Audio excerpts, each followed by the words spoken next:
8 months ago, she walked out and never came back.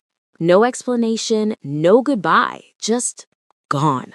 Jean-Sock thought he'd never see Amara again. Then 3 days ago, his phone rang at 3:47 in the morning. Your ex-wife is in labor. He didn't even know she was pregnant. He rushed to that hospital, demanded answers, accused her of lying to him for 9 months. And in that delivery room, as she held their newborn daughter, she said 3 words that stopped him cold. I never stopped loving you. If she never stopped loving him, why did she hide his baby? Why did she run? What was she so afraid of? The reason wasn't another man. It was something far more dangerous. And today, with their daughter asleep beside them, she's finally telling him everything. Listen, if someone you loved hid something this big to protect you, could you forgive them? Drop a comment below. Now, here's what really happened. It started 9 months ago, the night she found out she was pregnant, the night everything changed. 3 days had passed since that hospital room. 3 days since Jean-Sock held his daughter for the first time. 3 days since Amara said those words that had been burning in his mind. I never stopped loving you. And now they were here, sitting in his penthouse high above Seoul, the same apartment where they'd lived together, the same place she'd walked out of 8 months ago without a word. Baby Sora slept peacefully in her bassinet between them. 3 days old, perfect, unaware of the tension suffocating the room. Jean-Sock sat across from Amara, perfectly still. But Amara knew that stillness. She'd seen it before. It wasn't calm. It was control, the kind of control that came right before an explosion. He'd given her 3 days, 3 days to rest, 3 days to recover, and tonight he was done waiting. Why? His voice was low, quiet, dangerous. Why didn't you tell me? Amara's hands trembled in her lap. She'd rehearsed this moment 1,000 times, but now, sitting here with him staring at her like she was a stranger, the words caught in her throat. I was going to, Jean-Sock. The night I found out I was pregnant, I was so happy, Jean-Sock. I was going to tell you that same night. But you didn't. No, you left instead. His jaw tightened. For 8 months while you carried my child? I know what it looked like. Do you? He leaned forward. Do you have any idea what I thought? I thought you found someone else. I thought you stopped loving me. I thought I'd done something so terrible you couldn't even face me to end it. His voice cracked on that last word, just slightly, but Amara heard it. 8 months, Amara. 8 months I thought you were gone forever. Silence fell between them, heavy, suffocating. Amara reached into the bag beside her. Her hands shook as she pulled out an old phone. Not her current one, an older model with a cracked screen. Jean-Sock frowned. What is that? This, Amara said, her voice barely steady, is why I left. She unlocked it, scrolled to the messages, the ones she'd read every single day for 9 months, the ones that haunted her. She handed it to him. Jean-Sock took it, his expression skeptical. But as his eyes scanned the screen, everything changed. His expression shifted, confusion, then shock, then something darker. The first message was dated 9 months ago, the day after the pregnancy test. Congratulations on the baby. Jean-Sock's eyes snapped to hers. Who sent this? Keep reading. He scrolled. Another message 2 hours later. Does Jean-Sock know yet? Then, he doesn't, does he? Good, let's keep it that way. Jean-Sock's hand tightened on the phone. Tell him about the baby and you'll both die. The child, too. His breathing changed, slower, controlled. We're watching you, Amara. Every moment, every move. He kept scrolling. Another message, this one with an attachment. He tapped it and froze. It was a photo of Amara's ultrasound from her first doctor's appointment, the image where she'd seen Sora's heartbeat for the first time, a photo she'd never sent to anyone. How, Jean-Sock's voice was barely audible, how did they get this? They were in the clinic, Amara whispered. Or they bribed someone, I don't know. But they knew, Jean-Sock. They knew everything. He scrolled further. More messages, more threats, each one more specific. They knew where she worked, where she bought groceries, her doctor's name, the time of her appointments, and then one message that made the air leave his lungs. Tell Park Jin-sok his baby exists, and we'll make sure none of you live to see the birth. This is what happens to the families of men who destroy us. Men who destroy us. Jin-sok stared at those words, read them again, his mind racing through every enemy he'd ever made, every rival he'd crushed, every empire he dismantled. Who? His voice was steel now, cold, lethal. Give me a name. Amara met his eyes and spoke the name she'd been terrified to say out loud for 8 months. Choi Dae-jung. The silence that followed was absolute. Jin-sok went completely still, the phone forgotten in his hand. That name? Choi Dae-jung? The man whose businesses he'd systematically destroyed, the man whose family he'd bankrupted, the man who'd lost everything because Jin-sok had decided he was in the way. The man he thought had fled to China over a year ago, broken, finished. He's gone. Jin-sok's voice was flat, empty. He ran. He came back, Amara said quietly. Jin-sok stood abruptly, the movement sudden, violent. If he's in this city, his voice was shaking now, not with fear, with rage, pure, consuming rage. I'll burn it down, block by block, every corner, every street until I find him. And that, Amara said, her voice steady despite the fear in her eyes, is exactly why I couldn't tell you. Jin-sok turned to face her, his hands clenched into fists. What? That, she pointed at him, at the fury radiating from every inch of him. That's what he wanted. That's what he was counting on. She stood now too, facing him. Look at yourself, Jin-sok. The second I said his name, you were ready to tear this city apart. That's who you are. That's what you do. Damn right that's what I do. His voice rose. He threatened my family. He threatened you. He threatened our daughter. And if you'd known about it 9 months ago, what would you have done? I would have found him. I would have ended him. Exactly. Amara's voice cracked. And while you were hunting him, while you were declaring war, he would have been ready. He would have had a trap set, and I would have been the bait. Jin-sok opened his mouth to argue, but she kept going. He sent me one more message, the night before I left. She took the phone from his hand, scrolled to the last message, showed it to him. Jin-sok will come for me the moment he knows I'm alive. Let him think he's the hunter, and when he strikes, I'll be ready. I'll take everything from him, starting with you and that baby. Jin-sok read the words, once, twice. His rage was still there, burning, but something else crept in, something colder. Understanding. He wanted you to know, Amara said softly.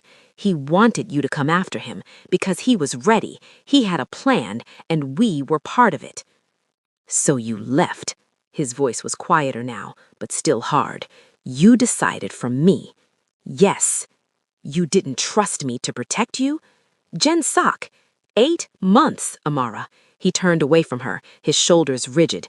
You made that choice for me, for us, without even giving me a chance. Because I knew what you'd do. Her voice broke. I knew you'd go after him. I knew you'd put yourself in danger, and I couldn't. I couldn't watch you walk into a trap. I couldn't let him use our baby to destroy you. So you destroyed me instead. His voice was bitter. You just did it differently. Amara flinched like he'd struck her. Tears spilled down her cheeks. I know what I took from you. Those 8 months, the pregnancy, feeling her kick, seeing the ultrasounds, being there for the birth. I know. She wrapped her arms around herself. But you're alive, Jin-sok. You're standing here. You're not in a grave because Choi Dae-jung lured you into an ambush. Our daughter is alive. She's safe. She's sleeping 10 feet from us. Her voice dropped to barely a whisper. I would make the same choice again, every single time, because losing those 8 months with you was worth it if it meant you got to meet your daughter at all. Jin-sok stood at the window, staring out at Seoul, his city, His empire, built on ruthlessness and violence and the absolute certainty that he could handle any threat. And now, the woman he loved was telling him that his certainty, his strength, his nature was exactly what would have killed them all. The worst part? She was right. If he'd known about Choi 9 months ago, he would have mobilized everything, called every favor, turned over every stone, and Choi would have been ready. Amara would have been caught in the middle. Sora might never have been born. "You saved us," he said finally, his voice hollow. "You saved our lives by leaving me." He turned to face her. "You saved our lives by walking away." Amara said nothing, just stood there, waiting. "But you didn't trust me." His voice hardened again. "You looked at me and decided I couldn't handle it, that I would fail. That's not—" "It is," he cut her off. "You made that choice because you didn't believe I could protect you. You believed Choi's threats more than you believed in me." The words hung in the air between them, sharp, cutting. "Maybe I did," Amara said quietly. "Or maybe I just loved you too much to watch you die trying. If you were him, could you forgive her? Or would the betrayal be too much?" Subscribe, because what he says next changes their future forever. The silence in the penthouse was deafening. Jinsek stared at Amara. She stared back. Neither of them moved. Baby Sora shifted in her sleep, making a small sound. Both of them glanced at her, then back at each other. "Tell me the rest," Jinsek said, finally. His voice was quieter now, controlled. "I want to know everything, from the beginning." Amara nodded slowly. She sat back down on the sofa. Jinsek stayed standing, arms crossed, waiting. "It was a Monday, 9 months ago. I woke up feeling sick. I thought it was food poisoning at first, but then I realized I was late, 2 weeks late." She looked down at her hands. "I bought a pregnancy test on my lunch break, took it in the bathroom at work, and when I saw those 2 lines," a small smile crossed her face, painful, beautiful. "I was terrified and so happy. We'd never talked about kids, Jinsek. We'd never even discussed the future seriously. But in that moment, holding that test, I wanted it. I wanted our baby." "So did I," Jinsek said quietly. "I would have wanted it too." "I know," Amara's voice cracked. "I drove straight to your office after work. I had the test in my purse. I was going to tell you that night. I'd even practiced what I'd say." She laughed, a hollow sound. "But I never made it to your office, because when I got home to change first, there was an envelope under my door." Jinsek's jaw tightened. Inside was a burner phone and a note that said, "Turn it on." "You should have called me right then." "I should have," Amara agreed. "But I didn't know what it was. I thought maybe it was a mistake, wrong apartment. So I turned it on." Her hands were shaking now. She clasped them together. "And it rang immediately. A man's voice, calm, polite. He said, 'Congratulations, Miss Williams. A baby. How wonderful.'" Jinsek felt ice in his veins. "I asked who he was. He said, 'Someone who knows Park Jinsek very well. Someone he thought was gone. But I'm not gone, Miss Williams. I'm right here, and I'm watching.'" "Choi," Jinsek's voice was barely audible. "He told me not to hang up. He said if I hung up, he'd know, and there would be consequences." Amara's voice was shaking now. "He described what I was wearing, the blue dress with the white collar. He told me there was a stain on my left sleeve from coffee that morning. He said I was standing in my bedroom next to the window." She looked up at Jinsek. "I looked out the window. There was a black car parked across the street. The back window rolled down just enough for me to see someone inside, watching." Jinsek's fists clenched so hard his knuckles turned white. He said, "I could end this right now, one phone call, but I'm not going to, because you're worth more to me alive, for now." Amara's voice dropped to a whisper. Then he said, "Don't tell Jinsek about the baby. Don't tell him I'm back. Don't tell him anything. If you do, I'll kill you both, and I'll make sure he watches you die first. I'll kill him, Jinsek said. His voice was dead calm, which made it more terrifying. I'll find him and I'll kill him. He knew you'd say that. Amara stood, walked to where Jinsek stood, looked up at him. She pulled the phone up again, scrolled to another message, showed him. This came the next day. It was a photo of Jinsek walking out of his office building, talking on the phone, completely unaware. The caption read, "So easy to reach, so easy to end. But where's the fun in that?" Another photo, Jinsek at a restaurant, meeting with business associates. He's valuable alive, for now. Another photo. Jinsok's car, parked outside his gym. One word from her, and he becomes worthless. Then he dies. Jinsok felt something he hadn't felt in years. Fear. Not for himself, for her, for Sora, for what Choi could have done. He sent me photos every day, Amara continued, for 3 days. You at work, you at home, you at the gym, always with a message, always reminding me that he was watching, that he could get to you whenever he wanted. Why didn't he just come after me directly? Because he didn't want you dead, Amara said. Not yet. He wanted you destroyed, broken. He wanted to take everything from you, the way you took everything from him. She pulled up another message. This one came on day 3. I'm going to tell you what's going to happen, Miss Williams. You're going to have that baby in silence. You're not going to tell Jinsok. You're going to disappear, and you're going to watch from a distance while I systematically destroy everything he loves. His business, his reputation, his family. And when he's broken and alone, when he has nothing left, then I'll tell him about you. I'll tell him he had a daughter. I'll tell him you kept her from him, and I'll watch him destroy himself with that knowledge. That's how I win. Jinsok read the message, read it again. Choi hadn't wanted quick revenge. He'd wanted total annihilation. But I didn't let him, Amara said firmly. I didn't stay and watch. I didn't wait for him to hurt you. I left. How? I packed one bag that night, cash only. I left my cards, my phone, everything that could be traced. I called in sick to work the next day, and the day after that. I withdrew all my savings, and I got on a bus. Where did you go? Busan first, stayed there for 3 weeks, then Daegu, then Gwangju. I moved every few weeks, paid cash for everything, stayed in small places that didn't ask questions.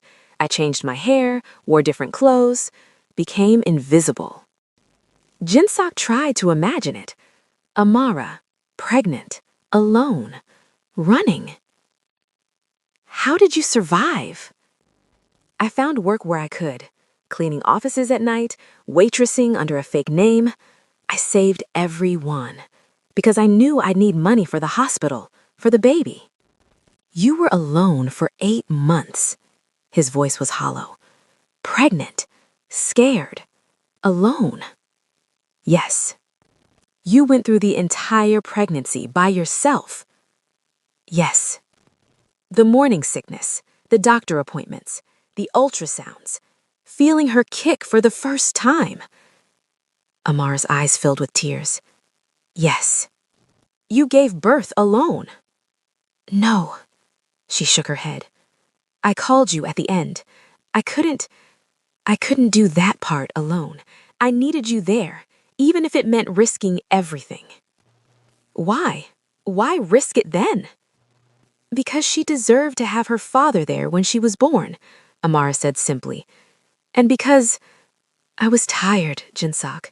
I was so tired of hiding, of being afraid, of looking over my shoulder. She wiped her eyes. And I realized something. Choi wanted me to stay hidden. He wanted me to keep the secret, because as long as I did, he had power. He had control. The secret was his weapon. So you took it away from him, Jinsok said slowly. So I took it away from him, Amara confirmed. I called you from the hospital. I told you I was in labor, and the second I did, his plan fell apart. Because you knew. The secret was out. He couldn't use it against you anymore. But you still put yourself in danger. Maybe, Amara shrugged. Or maybe Choi was already gone. Maybe he gave up. Maybe he found another target. I don't know.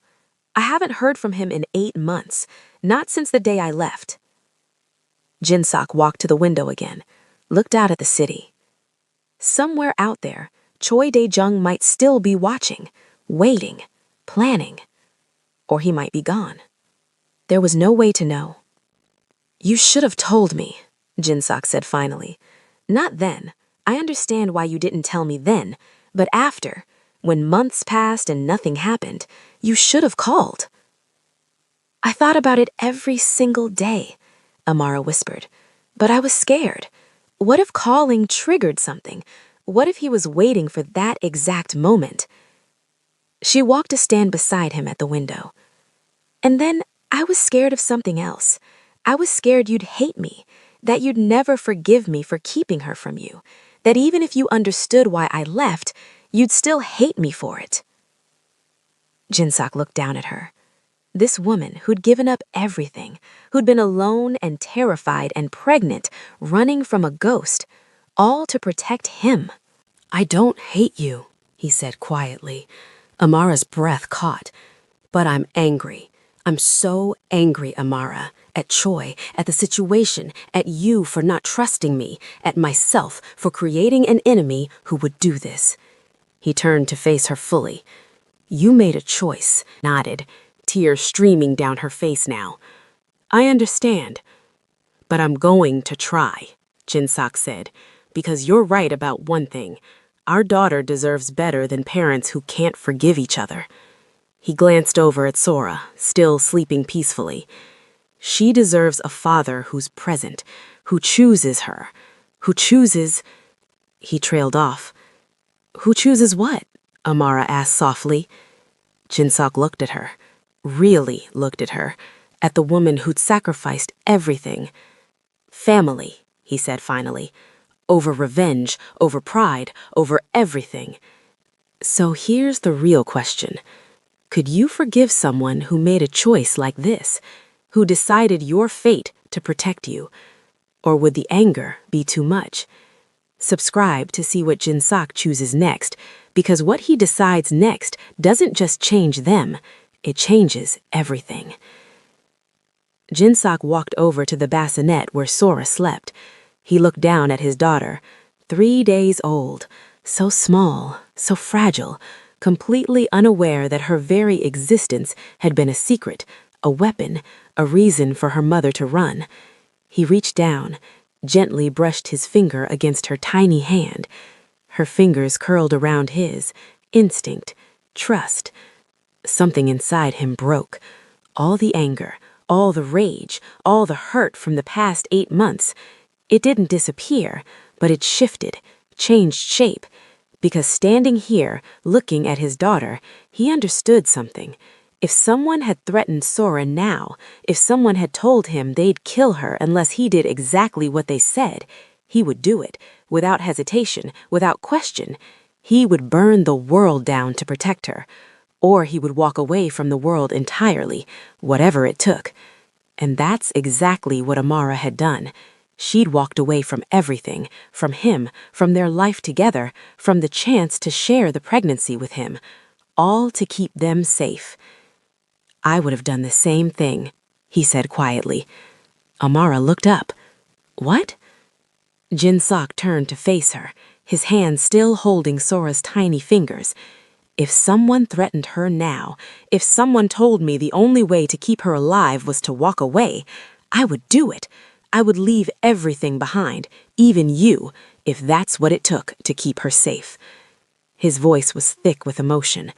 So I can't stand here and be angry at you for doing exactly what I would have done, what any parent would have done. Amara's hands covered her mouth, fresh tears spilling. But I need you to understand something, Jinsok continued, his voice stronger now. I'm choosing differently now. I'm not going after Choi. I'm not hunting him down. I'm not declaring war. He looked down at Sora again. Because you're right. If I do that, I'm playing his game. I'm giving him exactly what he wants. And I'm putting you and Sora in danger all over again. Jinsak, I'm choosing you. He met her eyes. Both of you. Over revenge, over pride, over everything I thought mattered before. He took a step toward her. I'm choosing to be a father, a real father, not a man who's so busy fighting his enemies that he misses his daughter's life, not a man whose past keeps destroying his future. Another step. I'm choosing to be the man you needed me to be 8 months ago, the man who would have said, run, hide, keep our baby safe, I'll handle this. He was standing in front of her now. I'm choosing to forgive you, even though it hurts, even though I'm still angry, even though I lost 8 months I can never get back. His voice dropped to a whisper. Because you never stopped loving me, and I never stopped loving you. Amara let out a sob. Jinsak pulled her into his arms. She collapsed against his chest, years of fear and isolation and loneliness pouring out of her. I'm so sorry I left. I'm so sorry you missed it all. I'm so sorry. Shh. Jinsak held her tighter. It's done. It's over. We're here now. All 3 of us. That's what matters. They stood like that for a long time, holding each other, Sora sleeping peacefully nearby. Finally, Amara pulled back slightly, looked up at him. What do we do now? She asked. Choi is still out there. Maybe. We don't know. We don't, Jinsak agreed. And we might never know. He might be gone. He might be watching. There's no way to tell. Doesn't that scare you? Terrifies me, Jinsak admitted. But I'm not going to let fear control our lives, not anymore. We're going to live, Amara. We're going to be a family. And if Choi comes back, his expression hardened slightly, then I'll deal with it, but differently this time, smarter. I won't walk into his traps. I won't let rage guide me. He cupped her face in his hands. I'll protect you both, but I won't destroy myself trying, because you need me alive more than you need me victorious. Amara smiled through her tears. When did you get so wise? About 3 minutes ago, Jinsak said, a hint of a smile on his face. I'm still figuring this out. We both are. Sora made a small sound. Both of them looked over. She was waking up, tiny fists stretching, face scrunching. She's hungry, Amara said softly. Then feed her. Jinsak stepped back. I'll make you something to eat. You must be exhausted. You cook now? Amara raised an eyebrow. I learned a few things while you were gone, Jinsak said. Badly, but I learned. Amara laughed, a real laugh, the first one in months. She picked up Sora, settled into the sofa. Jinsak watched them for a moment. His family. Then he headed to the kitchen. As he walked away, Amara called after him. Jinsak? He turned. Thank you, she said quietly, for choosing us. Always, he said. From now on, always. An hour later, Sora was fed and sleeping again. Amara was eating the food Jinsak made. It wasn't great, but she ate it anyway. They talked about small things, safe things, where she'd been living, how the pregnancy had gone, doctor appointments, the first time she felt Sora kick. He listened to it all, every detail, trying to memorize what he'd missed. Eventually, the conversation slowed. Comfortable silence settled over them. Jinsak stood, walked to the window again. Amara watched him. What are you thinking? I'm thinking about the future, about what comes next, about how we do this. Do what? Be a family. He turned to face her. Because I meant what I said. I'm choosing you both, which means I need to change, really change, not just say it. What does that mean? Jinsak took a breath. It means I'm stepping back from the organization. Not completely, not yet, but enough. I'm delegating more, pulling back from the dangerous work, from the violence. Amara's eyes widened. Jinsok, that's your life, your empire. Everything you built means nothing if I'm dead, or in prison, or too busy fighting wars to watch my daughter grow up. He walked back to the sofa, sat beside her. You were right. My past creates my enemies. My choices create danger. And if I keep living the way I've been living, eventually it's going to cost me everything. He looked at Sora. I can't change the past. I can't undo what I did to Choi or any of the others, but I can change the future. I can be smarter, safer, better. For her, Amara said softly. For all of us, Jinsok corrected. He reached out, took Amara's hand. Move in with me, you and Sora. Let me take care of you both. Let me be the father I should have been from the beginning. Jinsok, I know it's fast. I know we have things to work through. I'm still angry. You're still scared. We're both still healing. He squeezed her hand. But we can heal together, as a family. That's what Sora deserves, and it's what we deserve too. Amara looked at him. At this man who just promised to change his entire life, to choose peace over power, family over empire. Okay, she whispered. Okay, we'll stay. Jinsok closed his eyes, relief washing over him. Thank you. They sat together, quiet, peaceful. Outside, the city glittered. Seoul. Beautiful, dangerous, full of possibility and threat. And somewhere in that city, maybe Choi Dae-jung was watching, waiting, planning his next move. Or maybe he was gone, vanished into whatever hole he crawled out of. There was no way to know. But for the first time in 8 months, Jinsok wasn't thinking about Choi. He was thinking about the woman beside him and the daughter sleeping between them, his family. The thing worth fighting for. The thing worth changing for. Later that night, after Amara and Sora had fallen asleep in the guest room, Jinsok stood at the window one last time. He looked out at the city, his city, and he made a silent promise to Amara, to Sora, to himself. No more revenge. No more letting the past control the future. No more being the man who created enemies. He was going to be different now. Better. For them. He turned away from the window, walked down the hall, checked on Amara and Sora one more time. They were both sleeping, safe, here, with him, where they belonged. He started to leave, then stopped. One more look. Amara was curled on her side, one hand resting protectively on Sora's bassinet. Even in sleep, she was protecting their daughter. Jinsok felt his chest tighten. 8 months. She'd been alone for 8 months, scared, running, protecting their child from a threat he'd created. And she'd done it all without him. But she wasn't alone anymore.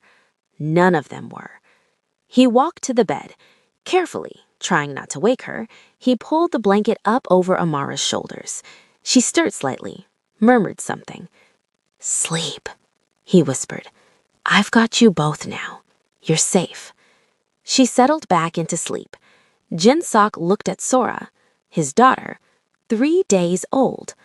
I'm sorry I missed your beginning, he whispered, but I promise I'll be here for everything else, every moment, every milestone. I promise. He kissed his fingertips, pressed them gently to her forehead. Then he left the room quietly.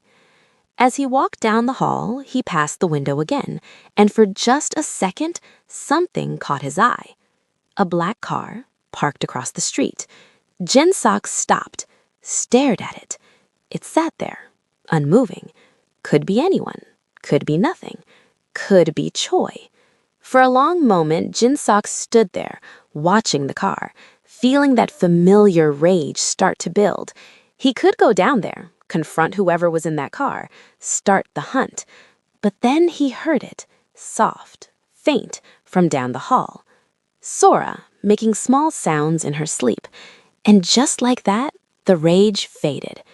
Jin-sok turned away from the window, away from the car, away from the past, and walked toward his daughter's room, toward the future. The car could wait. Choi could wait. Revenge could wait. This couldn't. He'd made his choice, and he'd chosen them. If this story moved you, leave a comment and let me know. Would you have forgiven her? Would you have made the same choice he did? Or would anger have won? And if you want more powerful stories like this, stories about love, sacrifice, and the choices that define us, hit that subscribe button. Every single subscriber helps this channel bring these emotional journeys to life. Thank you for being here, for investing in Jin-sok and Amara's story. Until the next story, take care of the people you love.